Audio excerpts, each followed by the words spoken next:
이제 말씀을 전합니다. 먼저 이 귀한 기도의 자리에 서신 우리 성도님들, 우리 한 사람 한 사람을 축복합니다. 우리 믿음을 가지고 아멘으로 응답하시기 바랍니다. 평안하십시오. 성령 충만하십시오. 이 시간에 말씀과 기도를 통하여서 참된 하나님을 찾고 만나며 따르며 예배하는 참된 성도가 될 수 있기를 간절히 축복합니다.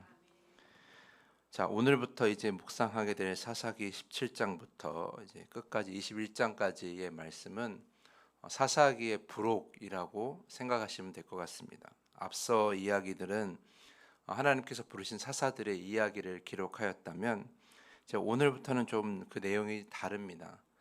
사사들의 이야기라기보다는 사사들이 활동했던 그 시절 또는 그 이후에 이스라엘 백성들이 얼마나 하나님 앞에서 마음대로 살았는가, 다시 말해서 얼마나 악했는가, 얼마나 하나님을 찾지 않고 살았는가에 대해서 여러 가지 이야기를 담은 내용이라고 할 수 있어요. 그래서 크게 17장과 18장을 하나의 이야기로 보고요. 그리고 19장에서 21장까지의 이야기를 하나로 봅니다. 사실 사사기 전체의 주제일 수도 있고, 또 오늘 말씀드린 부록의 주제라고 할 수 있는 말씀이 오늘 6절 말씀인데요. 6절 말씀 보면 이렇게 기록되어 있습니다. 그때에는 이스라엘의 왕이 없었으므로 사람마다 자기 소견에 옳은 대로 행하였더라. 사람들이 옳고 그름을 판단하는데 그 기준이 뭐였느냐? 자기 생각, 자기 소견이었다라는 거죠. 하지만 이스라엘 백성들이 기준으로 삼아야 되는 것은 하나님의 말씀이고, 하나님께서 어떻게 우리에게 가르쳐 주셨는가가 굉장히 중요하다고 할 수 있겠죠. 그때는 이스라엘의 왕이 없었으므로, 그러니까 뭔가 그 사람들을 다스리는 사람이 없었기 때문에 자신들 마음대로 행했다라고 이렇게 기록되어 있지만, 사실 그들이 마음대로 행한 것은 왕이 없어서가 아니라 하나님을 제대로 찾지 못했기 때문이에요. 하나님을 제대로 바라보지 못했고, 하나님의 말씀 가운데 살지 못했고, 명확한 말씀의 기준으로 산 것이 아니라 자기 생각대로 살고 있었기 때문에, 그렇기 때문에 옳은 일이 무엇인가에 대한 판단을 자기 마음대로 생각하고 그것이 옳다 그러면 그대로 행했던 그런 시대였다라는 것을 우리가 이 말씀을 통해서 알 수 있습니다. 그래서 17장부터 21장까지 이야기를 보면 이게 정말 이스라엘의 이야기인가 할 정도로 이해할 수 없는 장면들이 많이 나옵니다. 예를 들어서 2절 말씀 보면 이 미가라는 사람이 주인공인데, 이 미가라는 사람이 어머니의 돈을 훔쳐요. 은천백냥을. 근데 그 훔쳐서 그 어머니가 저주하는 기도를 하는데, 미가가 그 얘기를 듣고 다시 그 훔친 돈을 가져오죠. 그러니까 어머니가 아들에게 여호와의 복을 받기를 원하노라라고 이상하게 다시 저주해서 복으로 바뀌는 그런 장면을 보게 돼요. 그래서 그 돈을 찾았는데, 그 돈을 찾은 걸 가지고 하나님을 위해서 쓰는, 하나님께 드리겠다라고 하면서 그 돈을 가지고 우상을 만드는 일을 범하게 되는 거죠. 내용이 되게 이상합니다. 어떻게 이런 이야기가 성경에 있을 수 있을까 할 정도로 내용이 이상하고요. 그런데 갑자기 베들레헴에 한 청년이 있었는데, 유다 그 사람이 레위인으로서 미가의 집에 들어가게 되는데, 미가가 갑자기 그 사람을 향해 당신이 내 제사장이 되십시오 이렇게 얘기하면서 제사장을 삼아요. 그러면서 13절 말씀 보면 이렇게 고백하죠. 이제 레위인이 내 제사장이 되었으니 이제 여호와께서 내게 복을 주실 줄을 아노라 하니라라고 말해요. 여러분, 제사장을 할 수 있는 것은 따로 사람들이 있었어요. 우리 아시다시피 하나님께서 제사장을 세울 수 있었죠. 하나님께서 맨 처음에 아론이 제사장도 시작해서 그의 자녀들이 제사장을 할 수가 있었습니다.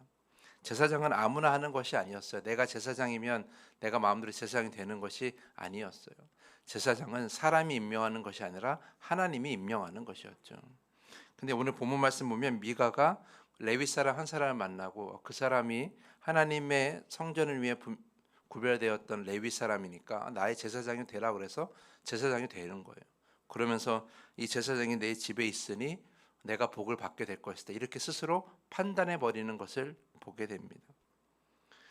이제 내일도 18장을 묵상하겠지만 18장은 이 미가에 있던 우상과 이 제사장이 마치 신인 것처럼 서로 쟁탈하려는 그런 모습이 또 18장에 나오게 돼요.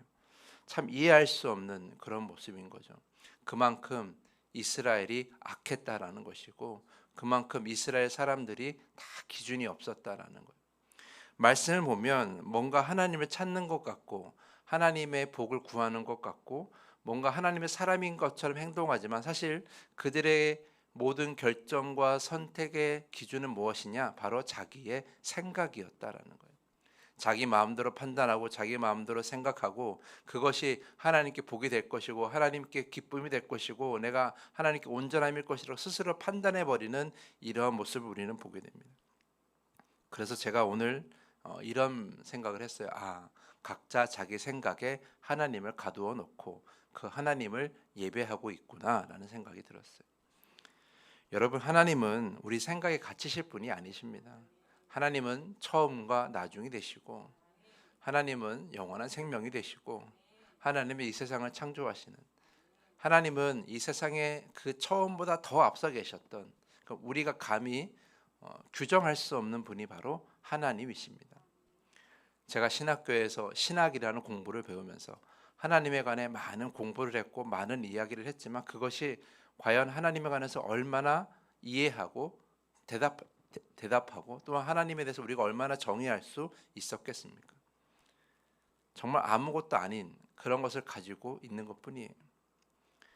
그런데 그 당시에 이스라엘 백성들은 마치 하나님을 다 아는 것처럼 하나님이 내 마음대로 할 수 있는 것처럼 아니 하나님보다 내가 더 높고 내가 더 하나님의 생각을 좌지우지할 수 있다는 생각으로 그렇게 자기 생각 안에 하나님을 가두어 버린 거죠. 오늘 본문 말씀 보면 미가라는 그 사람은 자신의 집에 어떤 신상을 만들어 놓고 자기의 제사장을 세워 놓고 자기가 복을 받을 것이고 자기가 하나님의 부르심을 받은 그런 어떤 사람인 것처럼 행동하는 것을 보게 됩니다. 미가는 자신의 집에 제사장도 만들고 그다음에 신상도 만들면서 하나님을 자기 안에만 계속해서 가두고 있었다라는 거예요. 그러면서 하나님을 가까이 둔 것처럼 하나님이 사람인 것처럼 그래서 복을 받을 것처럼 생각하고 있었다라는 거죠. 사랑하는 성도 여러분, 하나님을 내 안에 가두어서 가까이 하는 건 아무런 의미가 없습니다. 우리가 더 확장되어져 가고 우리가 더 커져서 처음과 나중이 되시고 이 모든 세상을 창조하신 하나님께 우리가 더 가까이 나아가야 되는 거예요. 그래야 그것이 진정한 하나님의 복을 받는 길인 것이죠.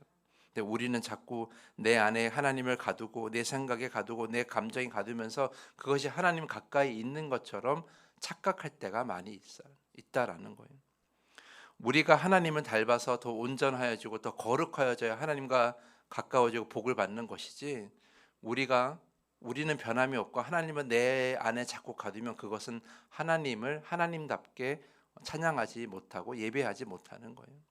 그러므로 우리가 말씀을 묵상하면서 그 안에 우리보다 더 크고 놀라우신 하나님을 만나고 그 하나님 안에서 우리의 자신을 변화시킬 줄 알아야 되는 거예요. 그것이 진정히 하나님을 만나고 하나님을 따르며 하나님을 예배하고 하나님을 만나는 길이라고 저는 생각을 합니다.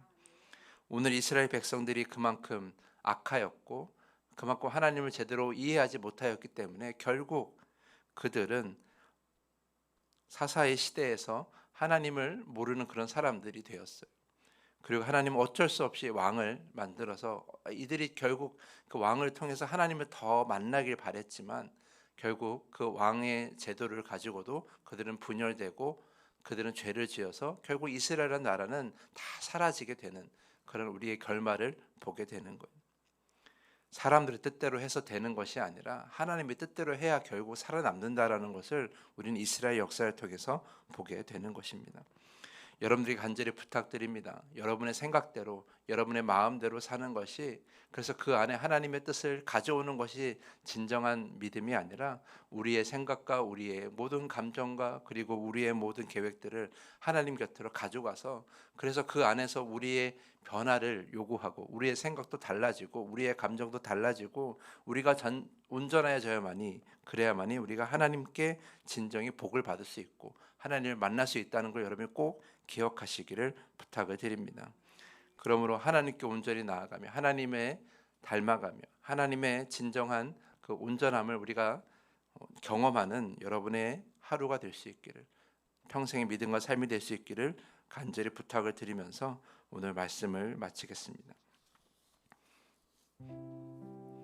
이 시간에 더 깊은 기도의 시간으로 나아갑니다. 이 시간 기도할 때 내 안에 갇힌 하나님이 아닌 처음과 나중 되시는 그 완전한 하나님을 예배하고 순종하며 의지하는 온전한 믿음과 삶이 되게 해달라고 이 시간에 기도하시기를 부탁을 드립니다. 주님께서 가르쳐 주신 우리 주기도문을 함께 고백한 후에 더 깊은 기도의 시간으로 나아갑니다.